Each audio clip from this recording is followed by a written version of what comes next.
Have you ever walked into a room and it's the kind of room where you say, oh man, I just felt so loved when I went there? Like, was there a place in your life that whatever was going on in the world, you came to this place and you felt the love in the room? Hopefully, for a lot of us, it was your home growing up. When you were there, you felt the love between the family members. You felt love for you no matter what happened at school or on the soccer field or whatever. When you came there, you felt loved, and you felt a lot of love in that room.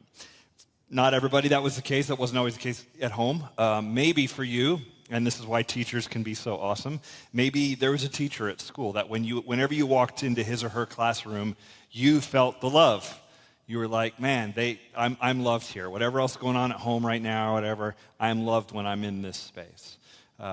For me, I did have some love at home, and so there was that. But I definitely felt the love when I walked into the church. Not the church I'd gone to in elementary school, but late elementary going into middle school. My friend Mike invited me to church in 5th grade, and he said, Chris, do you believe in God? I said, yeah. And he said, have you been baptized? I said, no. And he said, you should. So I was like, okay. And he's like, you should come to church with me. And so I did. And that was how it started. And I started going to this little church. I think of it as sort of a country church in my hometown in Florida, on the west coast of Florida. I started going to this church, and it was incredible. When I walked in there, somehow I felt the love. The people there loved me, and they invested in me. My parents were divorced at that time, and so I just went there by myself or with my mom. And then eventually my brother came along as well. And the people there loved our family, our little family. They loved us well, and they invested in us. They taught me things. They taught me about God, and I got baptized there. And it changed the course of my life, changed what I do for a living. It changed my destination for eternity because I felt the love when I went there. Now, let me tell you about this church. It was not cool, okay? When I think back to my home church, I think of it as being a little bit, my wife would say a lot, cheesy. It was cheesy. It was like old school, I guess. It was all the things you might think of as being cool in church. It was none of those things, okay? And that was fine. The music was a little bit cheesy. Some of the people were maybe a little bit hokey. And as an 11-year-old going in there, my experience at the church is that it was full of old people. Now, to be honest, to be fair, at 11, everybody is old people to you, right? So was it extra old? I don't know. It's Florida, probably. Like, it probably was. But to me, it was like, I mean, there were families there and stuff, but it felt like, oh, there's old people here or whatever. And so was it hip for a rising middle schooler? No, but it wasn't like this cool church with like hipsters and tattoos and all that. It was just like this family church with old people. And they had something better than cool going on there. They were actually loving. And it mattered to me. It mattered to me coming from a broken home. They loved me. They loved my family. They loved other people that had come in. And it makes a difference. And I think that is fantastic. Of all the things we could characterize a church by, I would hope that when people talk about the church and when they talk about this church, I would hope that people would say loving, because I think loving should be near the top of what we are as believers.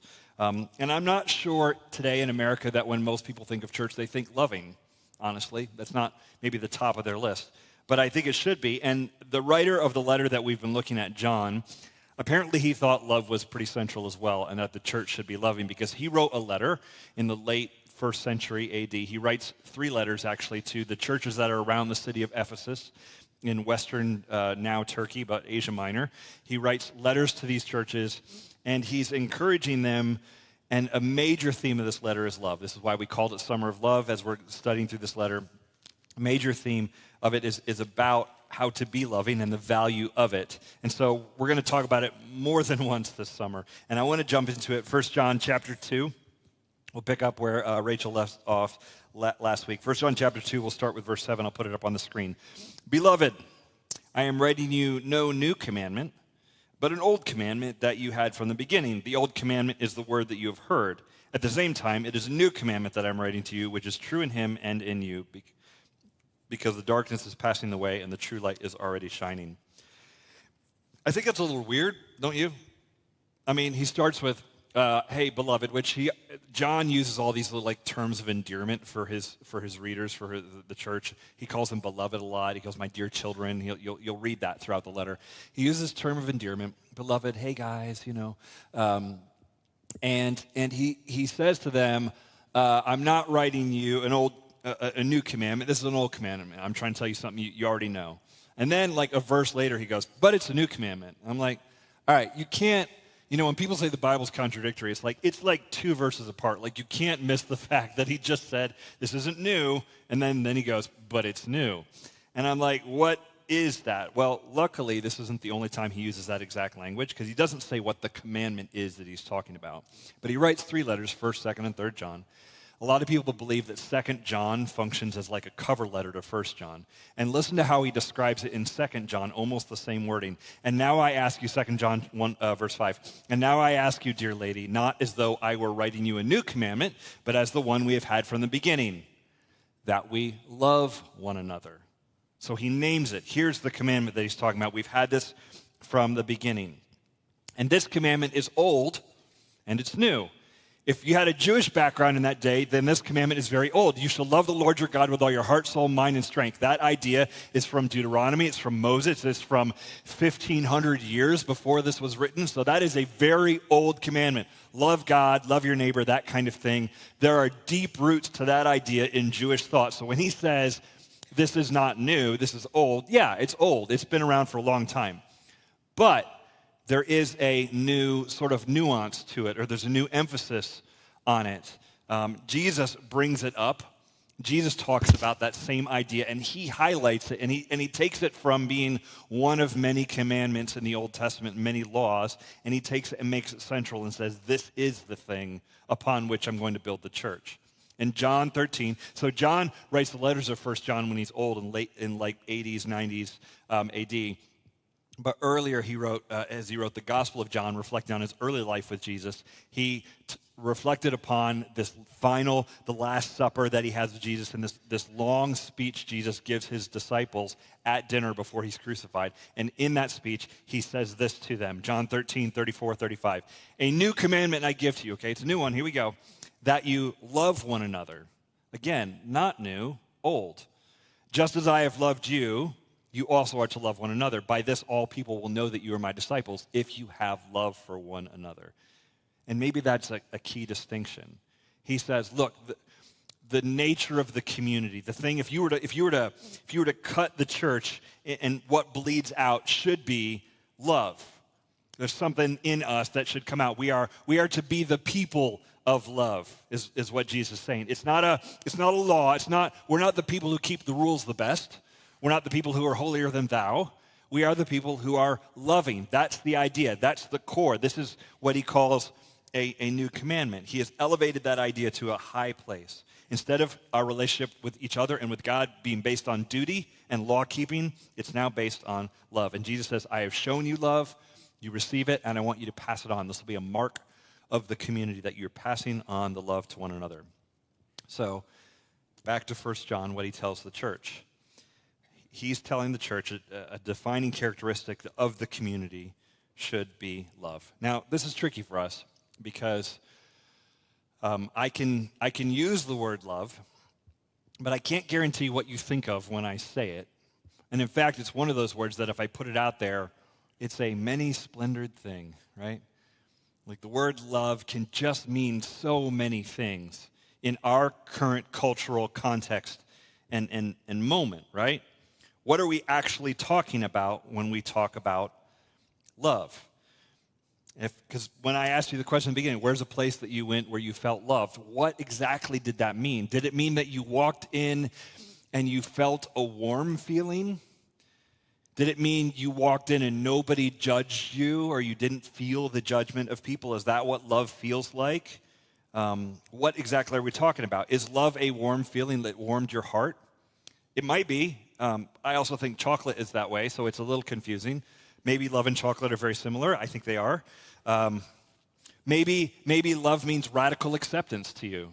Oh, you love me when you accepted everything I do and believe, right? Because that's how we talk about it. We will say, oh, I went in there and I wasn't feeling the love. What do we mean? We mean I wasn't being accepted for my views, my viewpoint, exactly the way I was. So we say that. And so sometimes we'll say, well, it's unconditional love. We're saying it's love, but it has radical acceptance with it. Love with no strings attached. That's what we mean. And so we have love to talk about so many things. We say we're in love, which means we can be out of love, as if it's something you fall in and out of, which is a little bit confusing.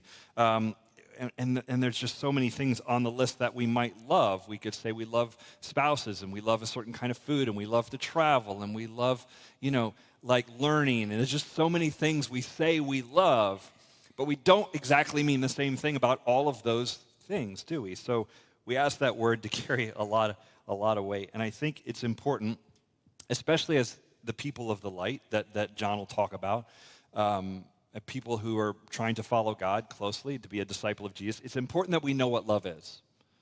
We all think we know what love is. Even Forrest Gump was like, I may not be a smart man, but I know what love is, right? We all think we got it, but let's get a little clearer. Let's flesh it out, since this is the summer of love. I think this is an area we can grow. And I think the stakes are high for us in the church, because I think we should be some of the most loving people on the planet. Like, people should see us and go, man, those people there in the church, they love. And this is where I think 1 Corinthians 13 can be useful. If you've gone to a wedding, you've probably heard 1 Corinthians 13. It's called the love chapter in the New Testament. And it's often read at weddings because it talks about what love is. But what I like about it is how concrete it gets. It doesn't say love is a feeling. It doesn't say love is warmth. It doesn't say love is chocolate. It gets very concrete about the behavior that love takes on, right? So listen to it. Let me read it to you. You've probably heard this before. Love is patient and kind. Love does not envy or boast.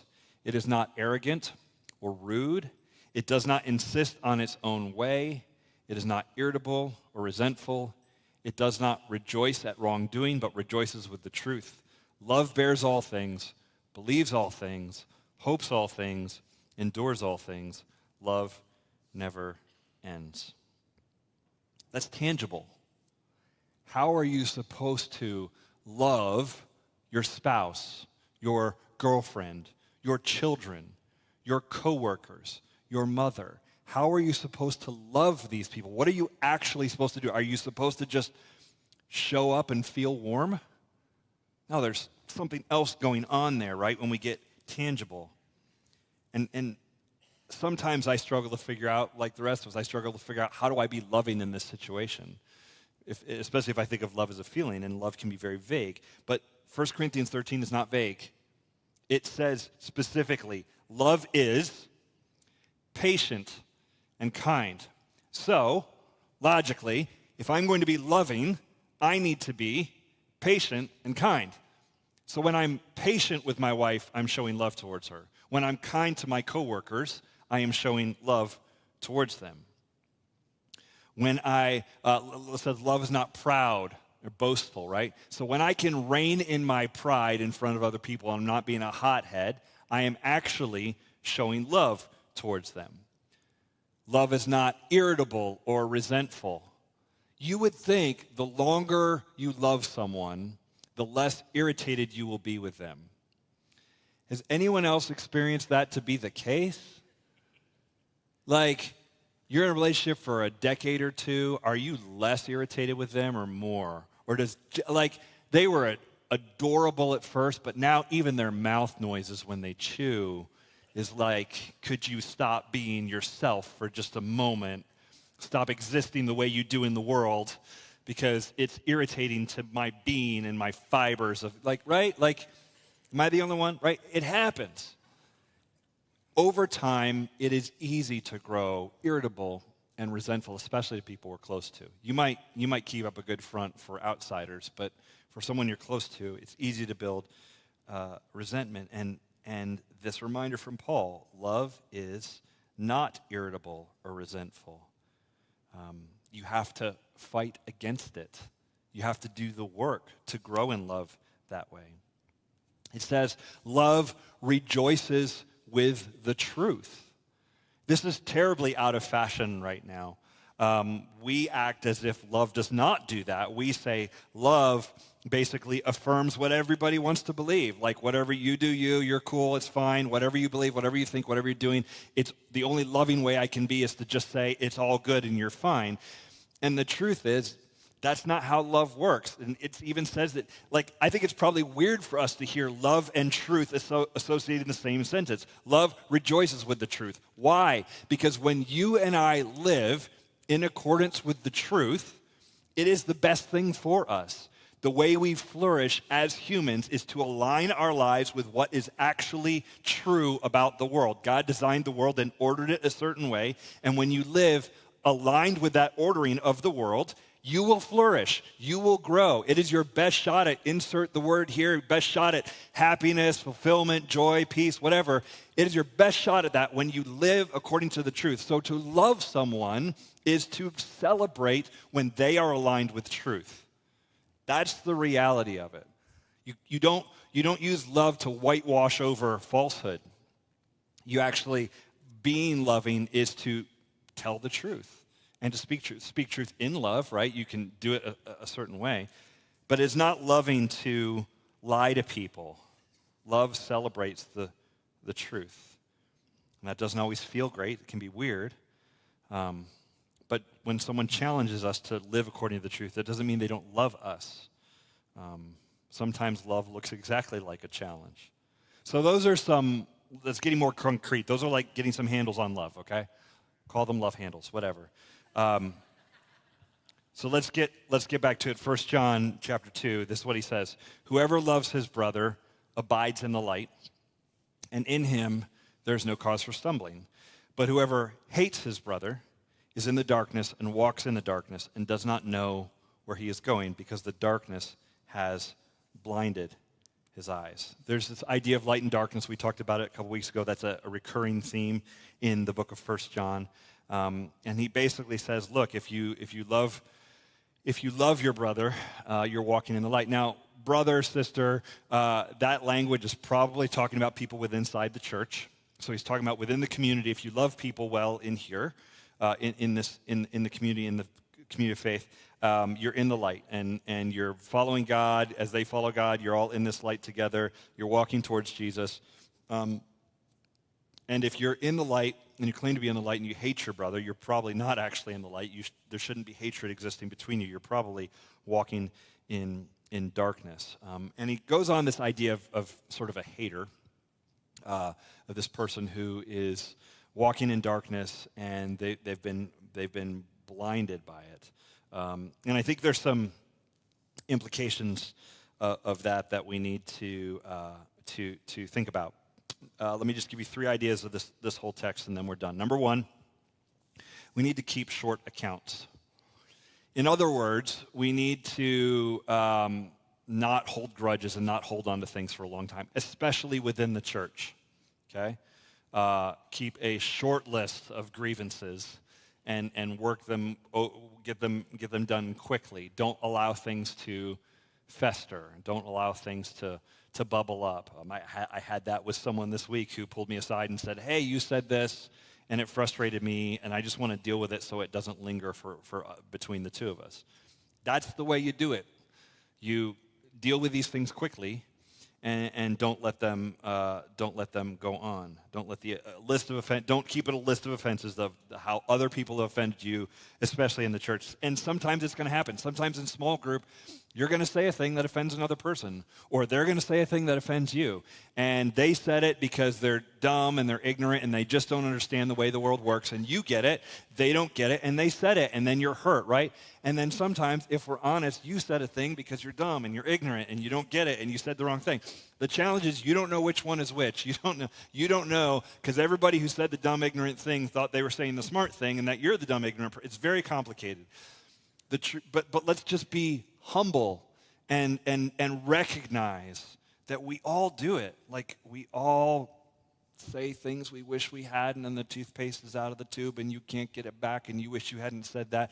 You say things out of ignorance. Sometimes you just had a bad day. Stuff happens. I have sat in small groups And had my wife say to me later, well, you offended this person when you said that. I'm like, oh, I didn't even know, And then I have picked up on it sometimes when I'm like, this person just said that, and that person's going to be pretty upset about it. That's going to be awesome. And just, it's tough.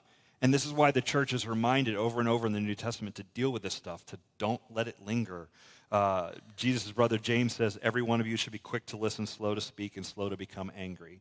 Quick to listen, slow to speak, slow to become angry. Settle this stuff quickly. Don't let it fester.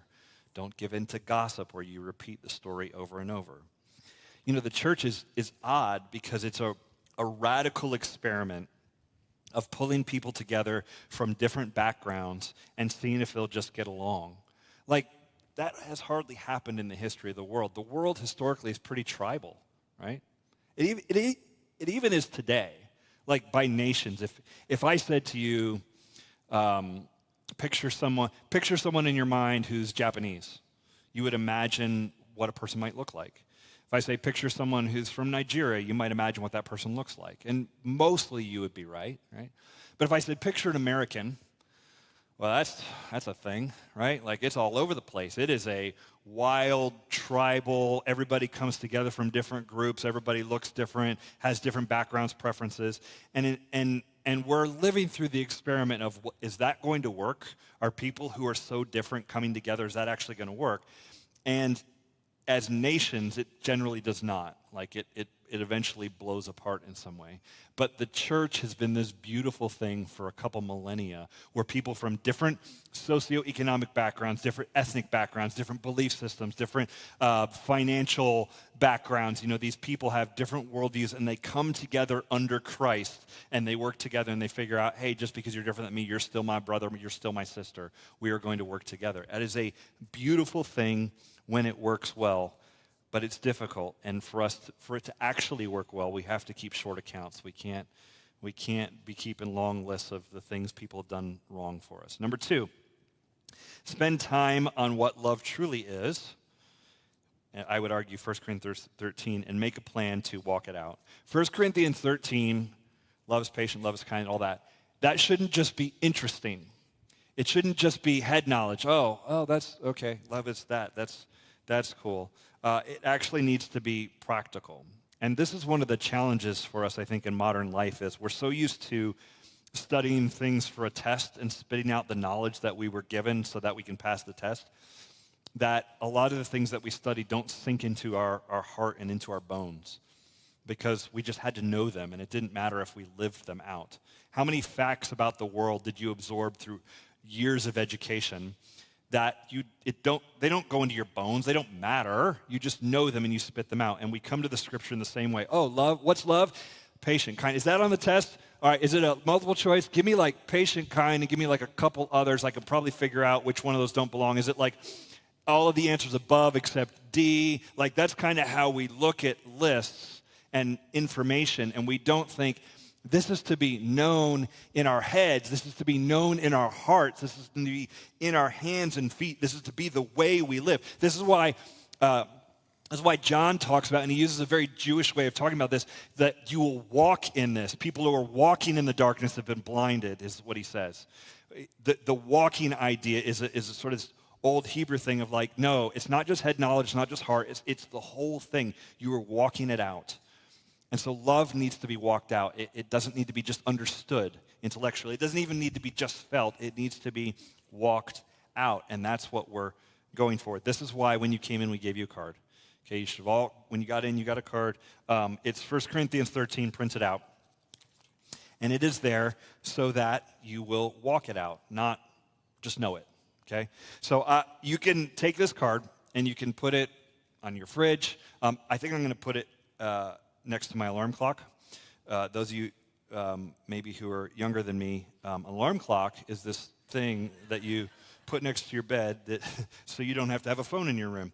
So I'm going to put this next to my bed, next to my alarm clock, and because I want to know it and have it memorized. And on the back, we put 3 questions for reflection. So it's not just, do I know the thing, but what am I doing with that today? How can I be with people in a loving way today? How can I be for people in a loving way today? And then what is one aspect of love that I will practice today? So to think in the morning, to set my intention, today I will be less irritable. That'd be a win for you, for many people around you. Like that would be a huge win at work or home or whatever. Today I will be not resentful. Today I'm going to put my pride in check. This is we printed this out so that you would have it, so that you could put it in front of you and practice it, walk it out, make a plan to live it out, and not just walk out of here and go, oh, love is nice. I learned a little bit about love. It needs to be walked out.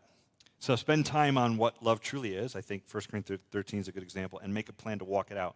Like ask yourselves these questions in the morning. And then finally this, number 3, pray for the haters. Pray for the haters. So John talks about people walking in darkness, and they don't know where they're going. And I've seen this, I think this happens in our culture a lot. I mean, we all know what it's like to walk into a dark room, and at first it's like hard to see anything because it's so dark, right? Like almost pitch black, right? You walk into a dark room, you're like, I can't.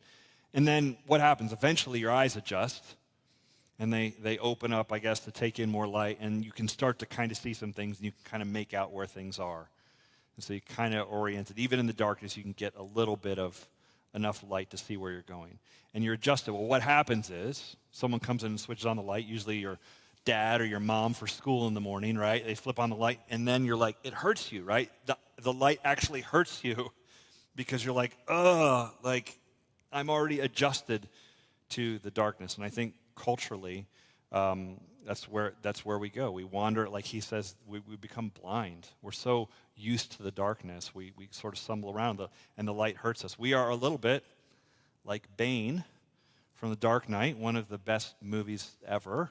Well, at least the other one was, but this one was good too.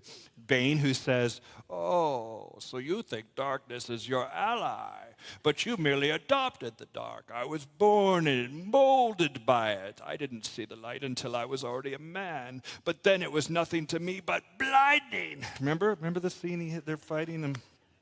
Excellent. Make it a viewing today. Watch it with subtitles on because he's hard to understand. That's what I'm saying. All right. That idea, right? You're born in the darkness. You're molded by it. And I think that culturally, that's a lot of where we are. We are born into things. We don't even see them anymore. We're so molded by it. We're so used to, this is the way it is, what everyone believes. The sound of walking in darkness and living in the darkness is when we say, I mean, everybody believes this, right? That's what it sounds like. That's what walking in darkness sounds like. We all believe this. I mean, everybody knows that. Insert the cultural expectation of the popular current cultural thing here. That's what it sounds like to walk in the darkness. And so we need to be aware of that. There's a lot of darkness and blindness because of that in our culture. I don't know if it's worse now. I think algorithms and how they're used with computers and, you know, in comes AI. Like, I think these are real challenges for humanity. Is it worse than ever before? I don't know. I mean, I think if you were in Germany in the 1930s, you were walking in darkness and you didn't know. You didn't know how blind you were. Maybe you knew, maybe you didn't, but there was some darkness going on and you didn't necessarily see it. So I don't know if this is the worst ever. It's been bad before. It'll be bad again. There's ebbs and flows to these things in history. But John tells the church that people will be deceived and they will be haters and they will walk in darkness and they will have this upside-down view of the world. And I think the Christian response is always to love the haters, which is so unlike what we think we should be doing. We should be hating the haters, right? But the Christian response is to love the haters. And John knows this because he wrote it down in the book of John. Jesus said it in John chapter 6 where Jesus says, pray for those who persecute you. Love your enemies, pray for those who persecute you. That's hard. Pray for those who are on your bad side. Pray for those who hurt you, who messed with you, who you have a bad history with. That's what we're called to do. As a form of loving them, we're called to pray for them. This doesn't mean that people have persecuted you or hurt you or messed with you in the past or sinned against you. It does not mean you will be best friends with them. You may not be friends with them ever again. You may not be in a relationship with them ever again, but you can pray for them. And it may not change them. You may pray that they will get their head on straight and that God will get a hold of them and change their lives, and that may never, ever happen as long as you're alive. You may never see that change. But you praying for them may change you, and it may help you to not grow resentful and bitter. Man, this is challenging stuff from John. There's a lot of uncomfortable truths in here. I mean, if we're really called to love well, we're going to have to do it for people who are unlovable.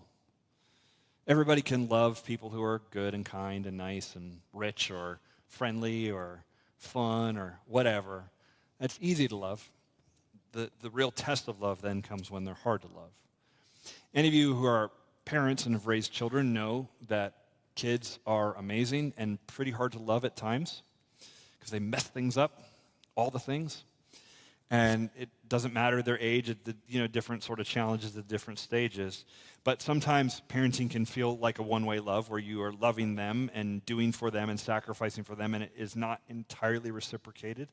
And just observing that dynamic makes you appreciate your own parents a little more. You're like, oh, someone did this for me too.